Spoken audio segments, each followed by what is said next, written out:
think I found my man.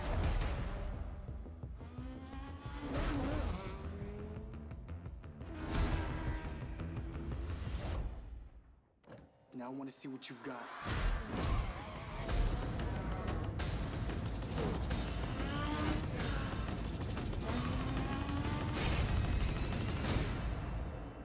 I'm surprised you're still alive.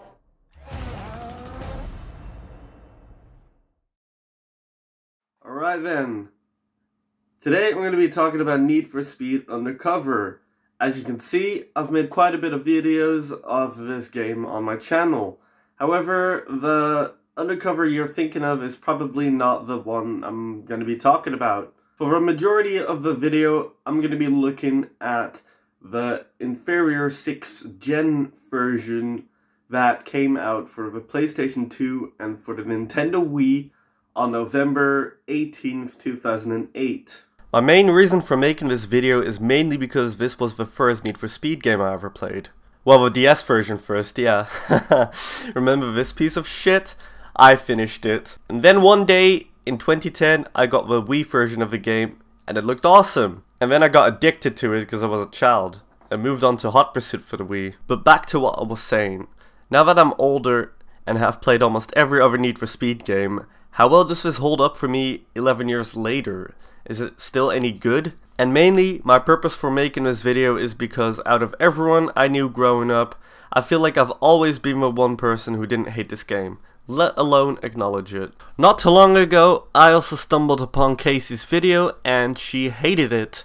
She had an awful time playing it, and so I wondered to myself, am I misremembering playing this game? From 2010 to now, I've played this game from time to time, not religiously or anything, but whenever I felt like it, and now, having played almost every Need for Speed game, how bad can it really be? Let's get into it. Now, as many of you might know, in terms of development, this game was a nightmare. I'm bad at explaining things, so I'll try to explain it properly. Since in the mid-2000s, Need for Speed was EA's most commercially successful franchise, with games like Need for Speed Underground 1 to Carbon and other sports titles, EA believed to maintain relevance they had to release a title every single year. This would ultimately have an effect with the developers as they were already pushing to release as many titles as they could. Initially, Undercover was rumored to be a Most Wanted 2 game, with reports suggesting the project had the code name Most Wanted 2 and was meant to succeed Carbon. The project was conceptualized as far back as 2003, however with the game set on a map more focused on the 7th gen systems. However, a game of that ambition would require more time, so in late 2006 they split the teams in two, having one team work on the filler Need for Speed game for 2007 and the other work on Undercover. Even though Pro Street is now looked back to fondly, Pro Street didn't meet their expectations, and ultimately, Undercover was meant to bring the series back to its roots. Both teams had an immense amount of workload and were put under a lot of pressure, along with a lack of resources caused by the fact the team split into two. They'd then have just Black Box on its own, work on the 7th gen console releases, and have other studios, primarily Exient, would develop, well, all of these other releases. I'd like to already say that everything I've just said is already somewhat present in the final releases of these games. A trailer in 2007 called Need for Speed The Chase was released, and in June 2008 the game was announced, and Need for Speed Undercover released November 18th, 2008. Now, Black Box didn't develop all other ports and versions of Undercover, but it makes me question why they didn't just all join in on the 7th gen version only, and then later perhaps create died down versions of the same game. Seriously, have you guys seen some of the other versions of this game? It makes me question what the purpose of so many different releases was, since I doubt everyone would have been willing to play all of them. As for the story, the player is an undercover cop sent by the Tri-City Bay Police Department. He is called in by their Superior Lieutenant Jack Keller and is joined by Inspector Chase Lynn, a federal agent of the FBI who wants to bring down an international criminal syndicate operating in the region that is involved in smuggling stolen cars. The player is informed about their current investigation and is instructed to join illegal street racing events in order to get recognized by illegal street racing gangs. Ultimately, you do so, and then again and again, until all of it is ultimately connected to Chaselin. And yeah, I skipped a lot over there. I have no reason to really carry on informing you more about the story, as the story doesn't make a lot of sense in many areas. Make the story what you will, because the complete picture of the story is a piss poor attempt of really creating one. Very dangerous. Now, if you don't care about story in a Need for Speed game, you can easily forget about this one. However, to me personally, I don't mind the idea of a story in a racing game, no matter if it's corny or cringy. Even if it's pretty silly in this game, it's the content I consumed when I was very young, so naturally I'm more likely to have a soft spot for its story. Let's just say that I'd rather have real life actors in a story than animated characters, even though Nitro is cool. A story in a racing game can work because it worked in most Wanted 5 and Carbon. Unpopular opinion, but I actually don't think the 2015 story and live action acting is all that bad. It might not really be a story, however, I found it entertaining just like on the covers. For those who don't know, the game's events are divided into races and wanted events. Race events are either a sprint, circuit, timed circuit, lap knockout, highway battle, outrun, or tool booth race. Sprint events are you going from A to B. Circuit events are you just doing a lap of a track.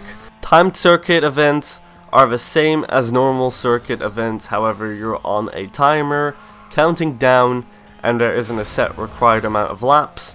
Lap knockout are circuit events, however, with each racer in last being eliminated. Toll booth are just solo sprint races determined by time and checkpoints. Highway battles are the absolute best thing this game has given. You are on a timer and can win by even staying ahead when the timer runs out, or if you outrun your opponent by a set amount of distance. However, they are often disgustingly determined by AI rubber banding and in outrun events, you just have to make sure you outrun your opponent by a certain distance required. Wanted events either consist of cop takeouts, cost estate, escape offense, and driver jobs. Cop takeout is just you meeting the requirement of police cars destroyed. Cost estate is you meeting a certain requirement of damage dealt either by destroying cop cars or structures. And escape offense are you just escaping the cops in a set amount of time. Driver jobs in this game are events that make this game stand out from every previous Need for Speed installment, from what I'm aware, and mostly consist of unique events where you have to either take someone out, drive somewhere and do something, and, well, other stuff. Most of the footage you are seeing likely consists of driver jobs, because to me they make up the best part of this game. They are without a doubt the most memorable part of this game for me growing up, and it's a big shame that the closest we get to having this in earlier titles is the opening event in Carbon or the beginning and end part of Most Wanted. In later Need for Speed entries they make a return, such as in Payback and Heat. However, in those games they sorta just feel artificial.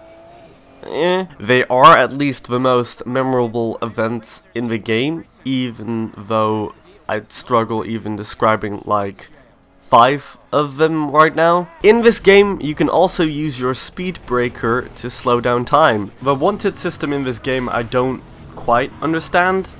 Like, usually when you're level 5, you will still have Lamborghinis chasing you, but sometimes they can be crowned victorious, and vice versa when you're level 1. I feel like this wasn't developed properly in the latter stages of this game's development, and it's kind of strange.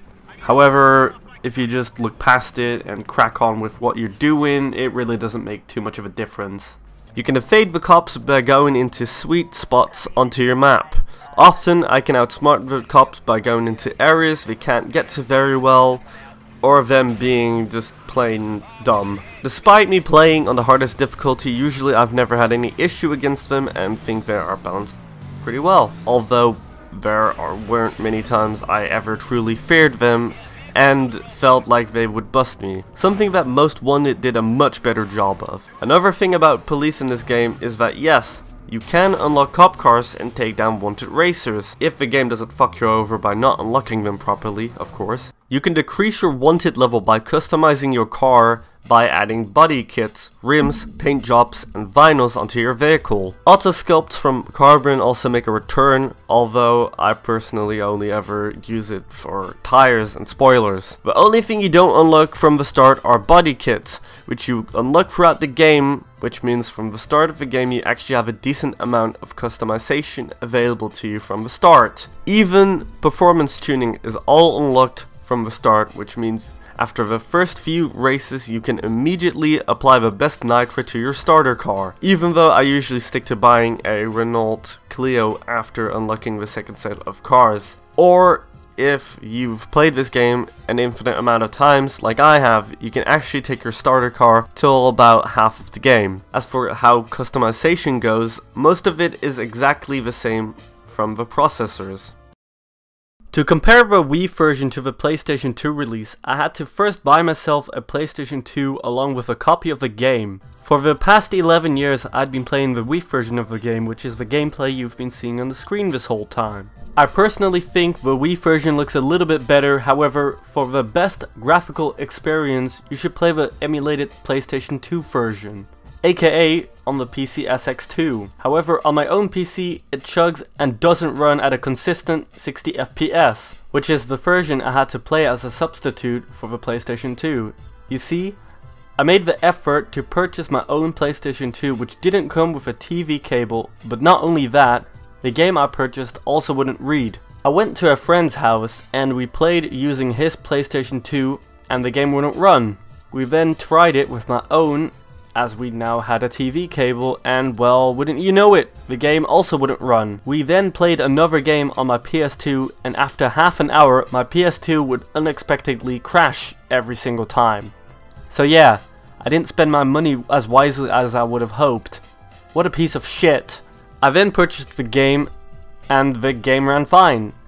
About as what you'd expect from basically the same game but on inferior hardware. And then it struggled running, so I stopped playing it. As close as the emulated version of this game gets, the game played fine. Using X to gas and right trigger to nitro is a bit odd. Left trigger is handbraking, but square is reversing? What the fuck? It's especially odd with no configuration settings in the game to manually adjust them, which might not be that strange for a console as old as the PlayStation 2, but we were in 2008 by the time this game came out. Of course I can adjust them in the emulator, so that issue's sort of out of a window. Pressing the trigger to select where I want to go on menus is kind of awkward. I played this emulated version for about half an hour and it didn't really feel fantastic playing it. But that's mainly due to my PC. I had to deal with an emulator running at 40 FPS and didn't notice any significant differences between the versions.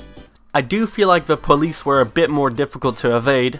That and the fact I was playing the game at 20 FPS less than I was supposed to played a huge effect. As for the Wii version, as a kid, and even now, it's a cakewalk for me to finish the game. It takes me roughly around 5 hours normally, and I don't often encounter any game-breaking glitches other than what you've been seeing on screen. One of the more consistent glitches I get in the game is not unlocking vehicles at certain points in this game. Unlocking vehicles is determined by your level of rank, at least I think so. See here in my playthrough I managed to somehow skip through 2 vehicle unlocks. I then played through the game till I started getting missions at the Port Crescent events, saved, and then non-stop played until I either unlocked the vehicles or not, which I didn't unlock them. Twice. Eventually I solved the problem by playing as many wanted missions from then on out, which previously I'd only play wanted events just to match the rank criteria. Overranking is strange, and yes, I still don't understand it well, however it solved the problem for me. The most game breaking glitches I've encountered playing this game was when I was much younger playing this game. It happened in the rival event in Sunset Hills, and I've never gotten the glitch to rework ever since. The event is about busting one of Hector's rivals by getting him to follow you around and eventually letting the cops sort him through. However, about at this point in the event, when upon exiting the tunnel, I slowed up and swiftly avoided him. Now, as the AI in this event does have rubber banding with full speed, he crashed into this edge of the tunnel, causing him to barrel roll at 1,000,000 miles an hour. As he did, naturally anyone would pass him and drive on. However, when I looked backwards, it was almost as if he got catapulted from out of the sky, still doing barrel rolls. And again, I had to avoid him the best I could. Yes, I'm not making this up. I was mesmerized. The most broken thing I've encountered since this, it speaks for itself.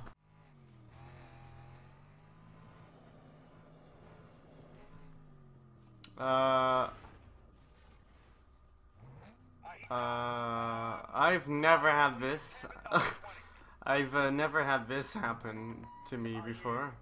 The only possible explanation I have is that I clipped myself into the bridge a certain way that wouldn't automatically respawn me onto the bridge. And then out of curiosity, 2 years later I went ahead to see if I could do it again for this video. And I did it again in the same mission. It's just a lot of shit that happens in this game that makes me go, what the fuck? Really? Cops are spawning on parts of the map where they shouldn't! Sometimes cops will behave like they're still chasing you when you've lost them, which is weird. The elephant glitch in the room glitch, so to speak, would be the last event glitch, where you take down Chase Lynn. Notoriously, within around a minute into the event, she's here just crashing into the wall and continuing to do so. Now, with me playing this mission, I resetted a few times because I was wondering how early you could be able to take her out. And with every failed attempt, I'd just drive to check up on her to see if she would crash or not. Now, as you can see, this does inconsistently happen, as a lot of other things do in this game. Now we're going to start getting into my pros and cons of this game. Obviously, I have gone into vivid detail so far, along with personal opinions sprinkled about, but I guess to ask your question with a question like an asshole would, what is it that you search for within a Need for Speed game? Are you looking for a game like Most Wanted? Then this and Carbon are likely the closest you'll get to that. Are you looking for something like Hot Pursuit or maybe another game? Then, well, I don't know. It'd be best for me to direct you to play this game for yourself and see what you'd make of it. For me personally, I'm at comfort with the controls. Yes, fucking hahaha. The majority of me playing this game has consisted of me playing it with a Wii remote and nunchuck. However, it does the job. I'm not pissing about with motion controls. Playing the PlayStation 2 version and using X to drive, square to reverse, and the triggers to use nitro felt strange compared to Most Wanted and Carbon's controls, the two games I played before replaying this game. Whilst both releases don't stand the test of time in terms of graphics, I'd say the emulator version is the most pleasing and accessible way of playing this game. In terms of glitches, every game is going to have its fair share of glitches, frustrating or not. However, none of which in this game are major and stop you from finishing the game, and whilst this game's physics can be quite strange and inconsistent at times, it's not the worst thing in the world. However, it's strange for a game as late as 2008, despite it being on 6th gen hardware. Just as strange that graphically the Wii version only looks like a slightly better rezzed version of the PlayStation 2 release, even though the Wii came out 6 years later. How the fuck does the Wii version have these types of graphics? This is a console that is capable of much better, and Sonic Colors and Mario Spaceman Galaxy prove that the Wii can have games that graphically still look very amazing. Mario Spaceman Mario came out a year before this game, for fuck's sake. Common complaint is also that the map is basically Rockport, however with bits and pieces swapped with others. And while in the clips I'm showing you, you can very well see reused elements of Most Wanted's map, I personally still think it's clever asset reusing, given EA's standards and the whole situation back then. I personally like that it now kinda goes for a Miami vibe with plenty of textures being replaced and swapped. I used to think this map was actually sorta just Hawaii in a sense, but at Honolulu. AI are just that. AI. I think they're fine. Even for today's standards, I still think they're just fine. Other than the rubber banding part, which you'll have to work your way around, which isn't always really an issue most of the time. I like the overall sound of the game. I think the engine sound is really decent. The music is, well, well, what I grew up with playing this game, so naturally it has an odd charm, although some of the soundtrack in the 7th gen version of this game is oddly enough left out. The police sound more natural and organic on the intercom, or whatever it is what you can hear them from. The police themselves, I think, are also fine. I'd personally say they're too easy, but that's coming from a guy who's played this game more than the average person would. The car is just, well, what I know what it was like growing up.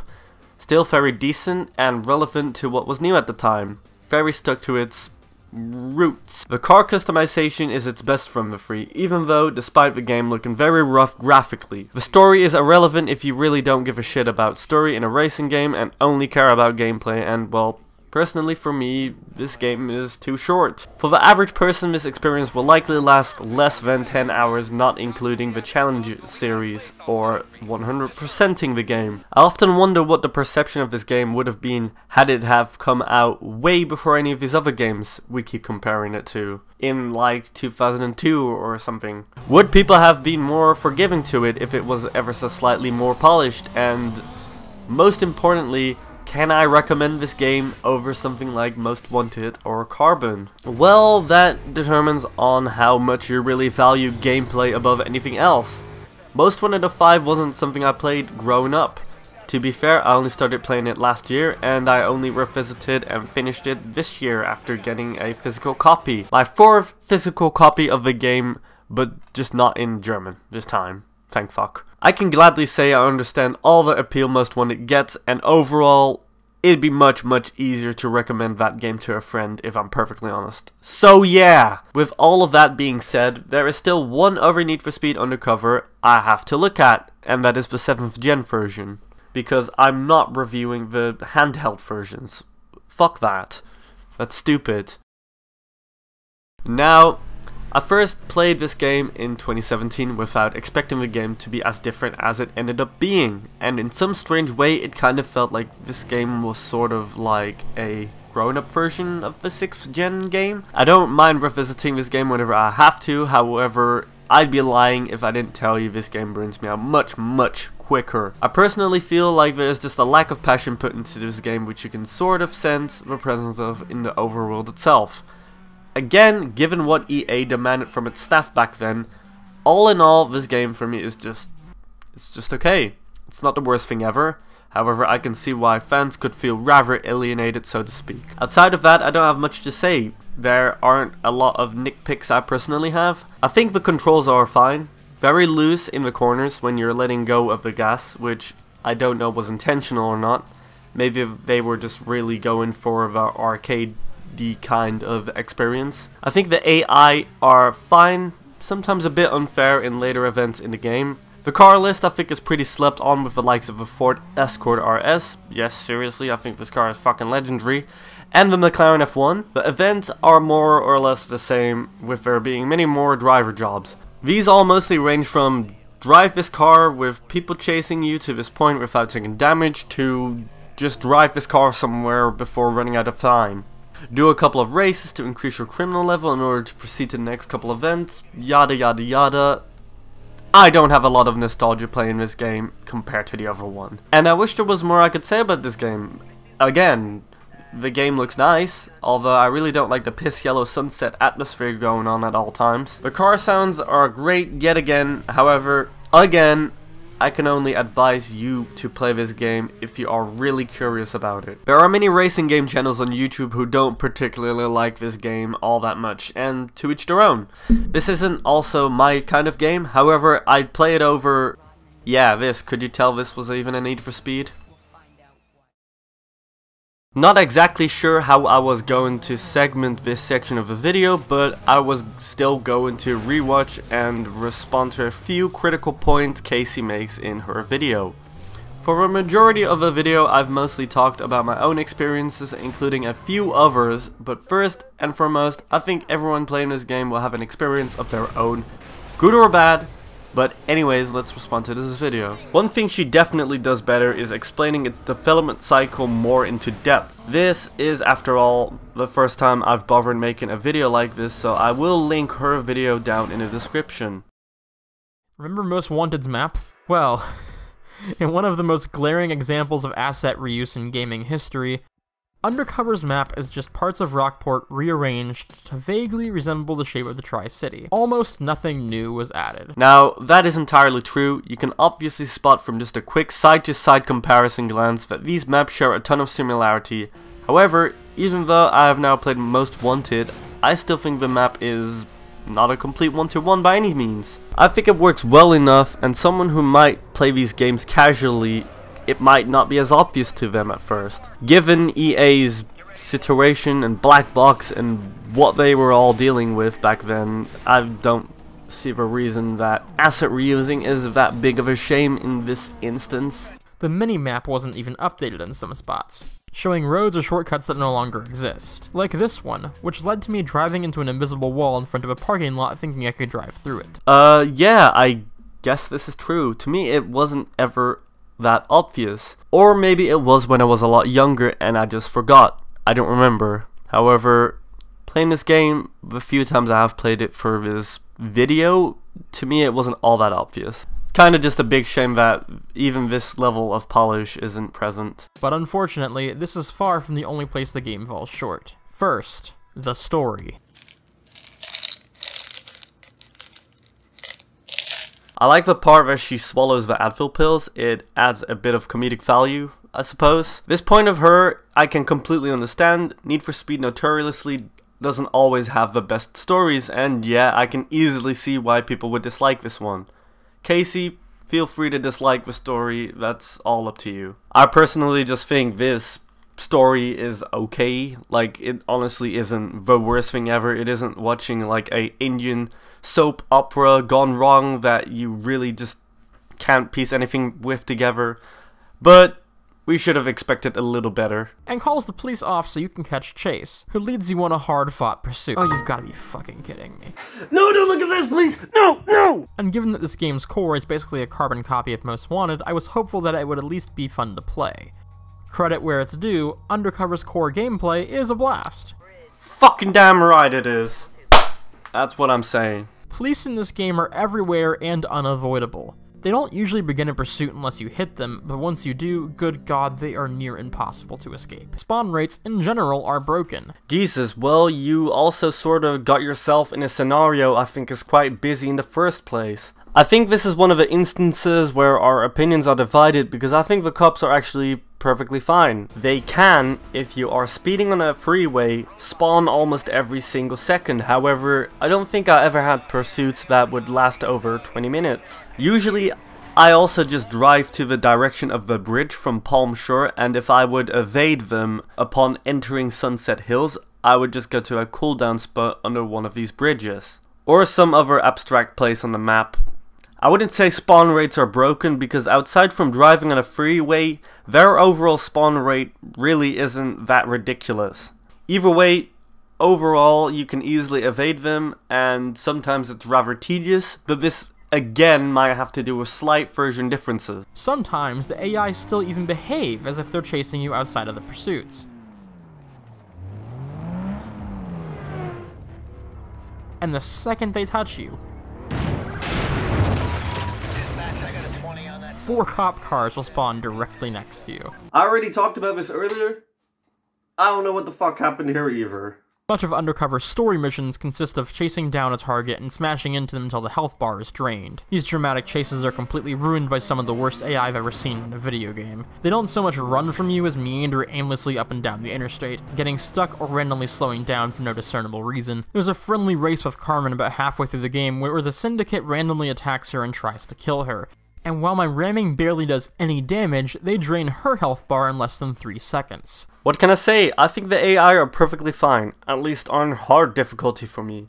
The Carbon mission for me was also a difficult one at first, and there is very little consistency with how the AI will respond. Sometimes Carmen will end up miles ahead, and sometimes they just immediately kill her. Chasing AI down and eliminating them can sometimes be tedious, but I have my own tricks to it, and I don't think it's usually that difficult. Thank you all sincerely for watching. Now, Kacey compliments the game, and then retraces some points she made earlier in her video, and then again talks about the reason for it, and then she just wraps up her video. Mainly this game has glitches due to the lack of time Exiant likely had to make the project, as the game was scheduled to release at the same time as the other releases were.